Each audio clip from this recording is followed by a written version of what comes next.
be careful what you are not obedient to. So 2 months ago, my sister gave me a word. Stay in expectation. God is going to do something. Something you have been praying about. Okay, say less. 30 days came. I said, okay, this is the start. Here we go. 60 days came. Didn't see anything tangible. So the 60 days was on Saturday, this past Saturday.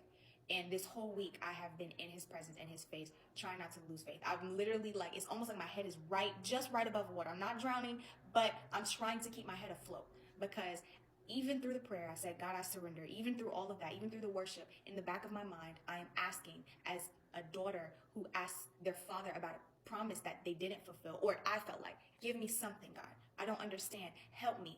I'm surrender. I surrender. I love you. I serve you regardless. All of this is without conditions, but I still question, why did that not, what happened? Was I not in position? All of these questions are coming through my mind. So I'm on the phone with this person and I interrupt them. I said, listen, I need your help. They said, what's up? So I tell them everything. And they said to me, the Holy Spirit told me to sow into you last week. They said that was Friday. Last week, Friday. The 60th day was Saturday. So we prayed. I said, to God be the glory.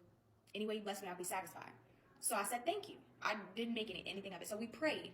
And then I told them, I said, be careful what you're not obedient to, because this whole week I have been looking at God like, you didn't fulfill a promise, but you are the vessel that God chose to use, but you didn't fulfill it. So now I'm looking at God.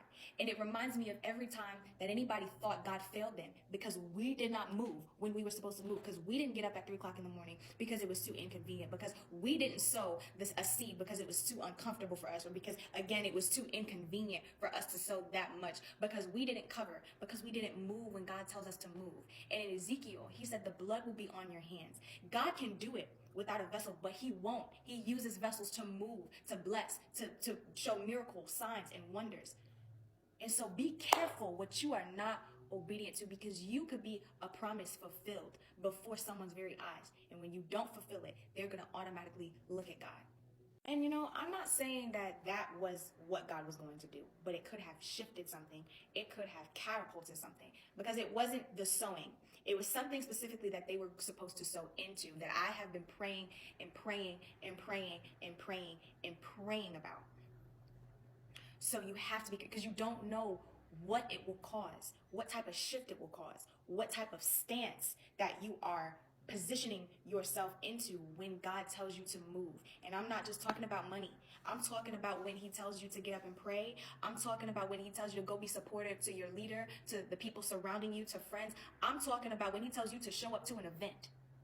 You don't know what you are causing in the spiritual realm. And we need more people on this earth who are going to be obedient to his word, because there's enough disobedience on this planet.